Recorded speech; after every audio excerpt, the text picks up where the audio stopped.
So I hope you're ready to take off, and I'm very pleased to welcome Ben Lipsey. Thank you. Nice to be here. How are you doing, Ben?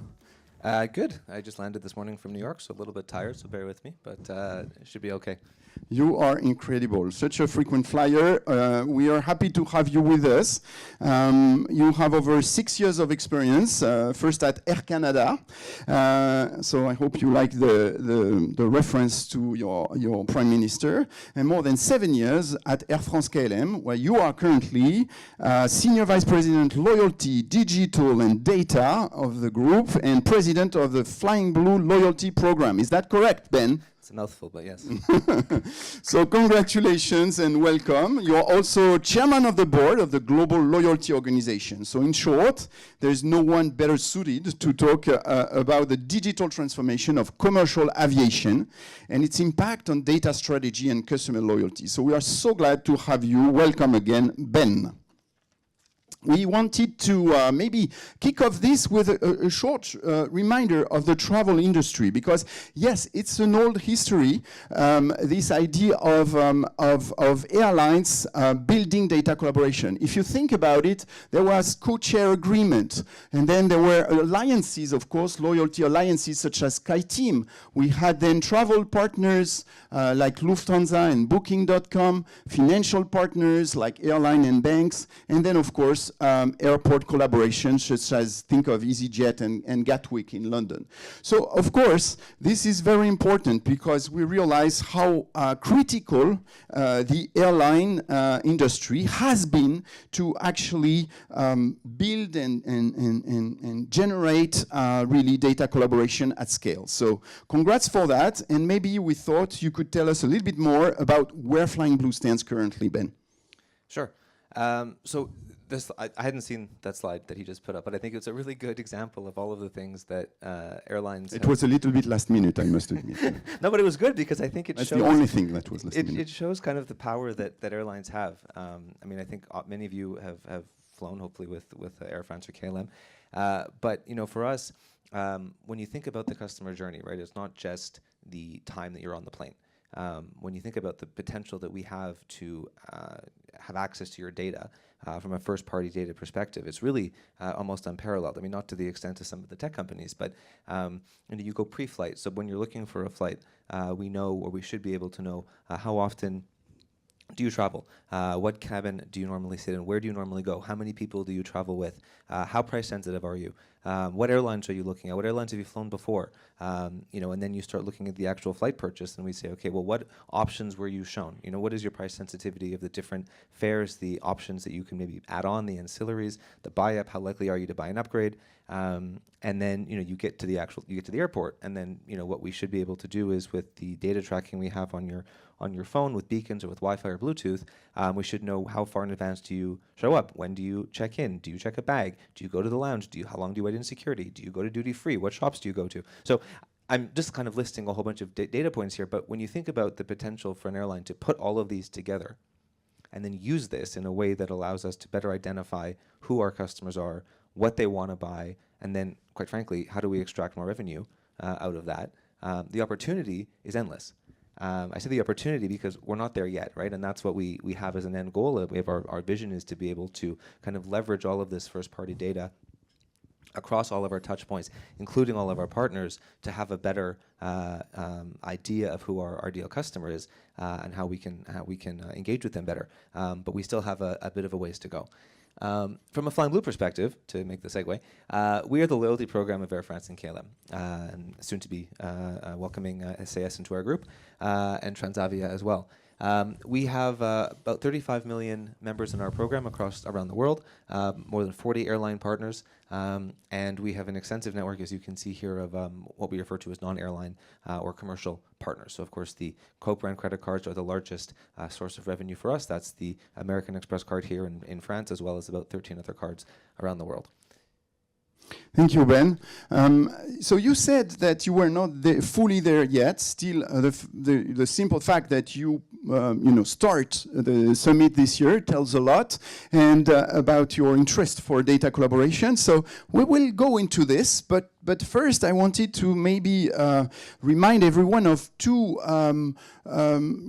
airline or travel media network aspects that we saw in the US. The first one with Delta Airlines on the right-hand side, and the other one with Kinective from United Airlines. I think they both, of course, embarked on the journey, and it's very interesting because you can tell that they have two slightly different approaches. So I'd like to get your vision on this, because if you look at Delta on the right here, Delta has adopted a very innovative way where they said, well, we have data, as you said, we want to make it, to use it, to leverage it in order to make it an additional benefit for the customer service, for the customer experience, and that will be free Wi-Fi within all the Delta Airlines flights, I think, in the US.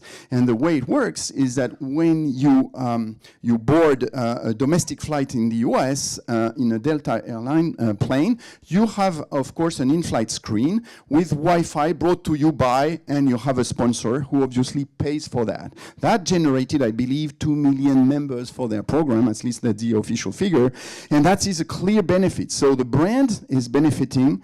The airline gains 2 million additional new members in their loyalty program, and of course the consumer has a free service. On the other hand, you have Kinective, which decided to really create an organization that monetizes their data with all the touch points, which is makes total sense as well. So my question for you maybe would be, Ben, to maybe understand a little bit what's your vision on retail media. How do you see it as Air France? Also considering, sorry, the fact that not all touch points are created the same.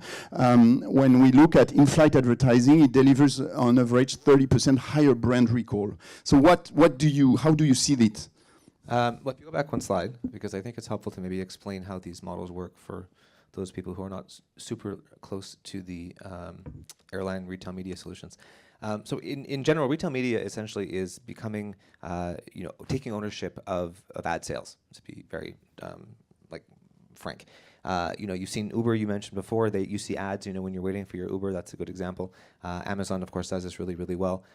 They know more about you than you probably know about yourself. Netflix is the same. The airline world's a little bit different, right? So we have many touch points, like I mentioned. We have different opportunities to collect this kind of data.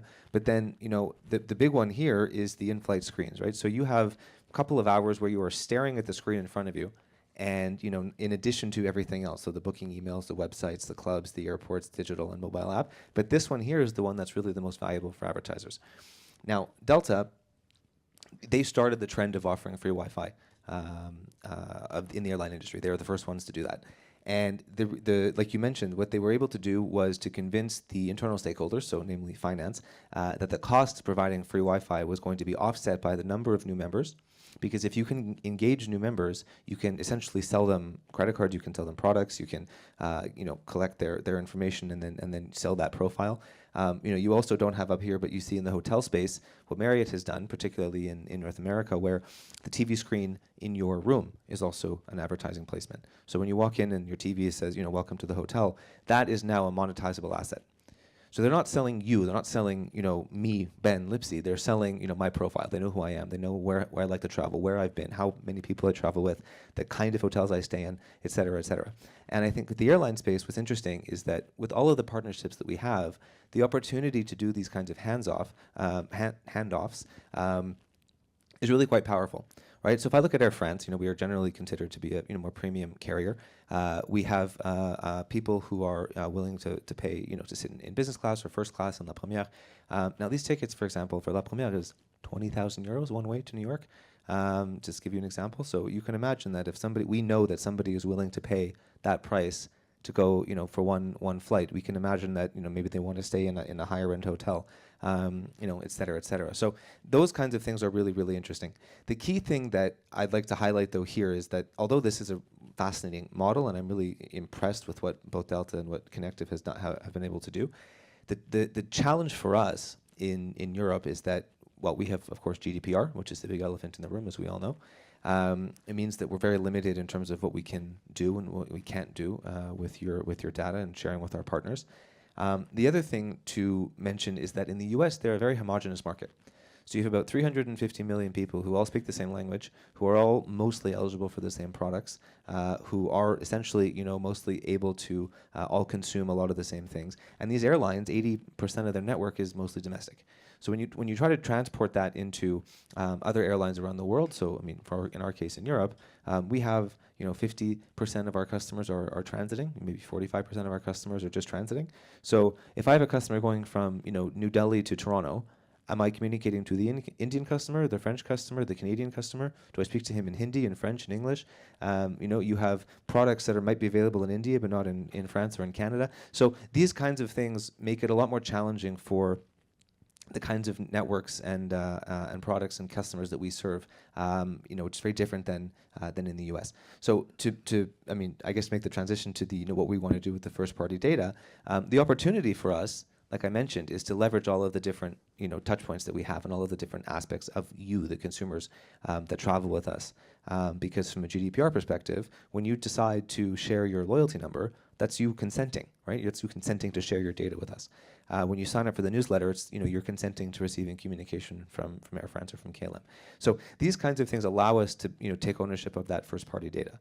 I think the next part for us is to say, how do we then, and this is a challenge for the industry, but how do we then leverage that in a market that's a bit more data protective in Europe, to then be able to use that to the best of our ability.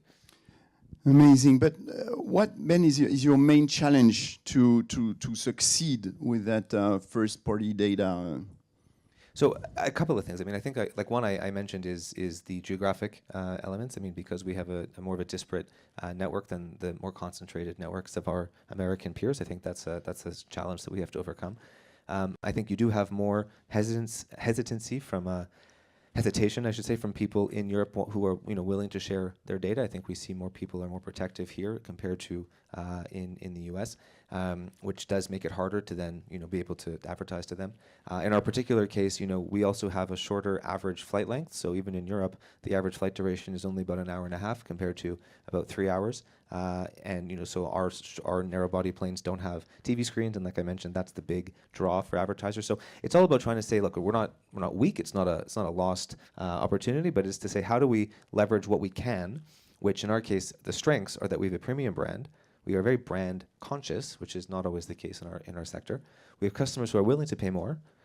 We have a very strong brand halo effect to then leverage that and to kind of take a leading role with our partners to find a way to kind of offer our customers different opportunities to benefit from sharing their data, which would then encourage them to do so.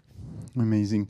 So I'd like to move on to the next topic, Ben, of this discussion, which is really around partnerships. And there are many Flying Blue members in the room here with great status, I'm sure. Many of you have actually landed maybe in the same plane as yours from New York, I've heard, this morning. But we all know your partnerships with Amex, Accor, Hertz. What role does or could play, data sharing and data collaboration in building successful partnerships or even more successful partnerships? I think if you go back to the example of the customer who is willing to pay a premium, it's a really good opportunity to illustrate this.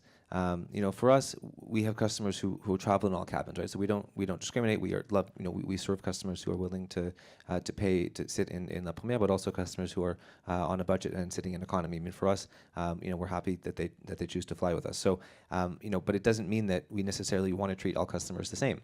And by that, I mean, if somebody is saying, okay, well, I'm on a budget, I'm wanting to have a more of an affordable vacation, I'm going to maybe show them hotels that are more relevant and more in their budget, right? If they're traveling with a family, you want to make sure maybe it has a pool, maybe you have, a larger area in your room, free breakfast, these kinds of things.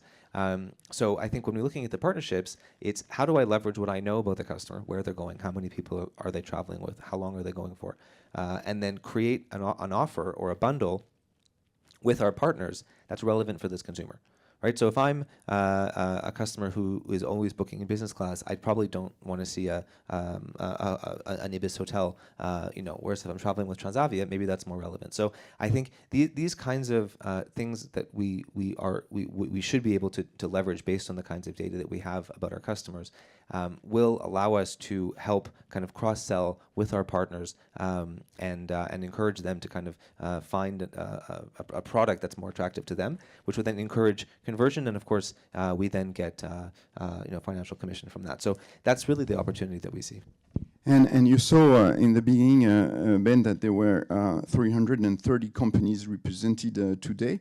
In your wildest dreams, which types of potential data partners could make the most sense for tomorrow? I mean, if I could, if I could dream, I would love to partner with the Amazons or the So Amazon is here. There you go. Okay. But there are 329 others. Yeah, but what I mean is, I think every whether it's the superpowers that you mentioned before or even the smaller players, I think they all have something that they can add. There's the data that some of these guys have access to is absolutely incredible, and if we know that, well, as customers today, we expect that the brands we interact with know who we are. Right? If I'm on Instagram and I see an ad for ladies deodorant, it's probably missing the target, right? And so I think if we are able to say, well, we know that because of somebody's Amazon's purchases or what shows they watch on Netflix or anything else, that this is kind of an opportunity to better know who our customers are. And when we feel seen as consumers, psychologically speaking, we're more likely to want to engage with that brand. Sure. Thank you so much. We will continue with the vision. So a travel media network is something which is relatively new in Europe still. So I'm glad that we can discuss this. You have here tons of different partners that could be part of such a travel media network. And so my question would be here, and to finish and open up for questions, to ask for your vision of a travel media network built by Air France and Flying Blue. How would it look like? Well, I think you have a really good. You want my chart? I want your chart. Yeah, I think this is a really good illustration of how it can work. I mean, not to repeat myself, but I think I've explained kind of how these travel media networks work. We'd love to take ownership of selling ads, marketing ads to our consumers because we know them best. They choose to share their data with us. We don't sell their data. I think that's an important nuance because a lot of customers, want to trust the brand that they're interacting with, and I think, I hope that Air France in France, for example, has a high degree of customer trust, and I think making sure that the partners that we solicit also are able to maintain that trust. Right? We want to make sure that they are partners that we're comfortable, interacting with, that we're comfortable selling, that we're comfortable introducing to our customers. So the retail media network that we have, sure, whether it's on the website, whether it's in the booking emails, whether it's in the app, on the website, on the Wi-Fi portal on board, in the lounges. All of these opportunities, I think, are great for us to be able to monetize that real estate, as long as, again, we maintain that customer trust. Because once you lose it, customers are not gonna want to share their data with you, and then we're, that's a problem. Amazing. Thank you so much, Ben. Do we have questions in the room? Please, it's a great opportunity. Ben is ready to take on new partners, so this is the time. Do we have a question here? Not really. Yes, we have one. Great.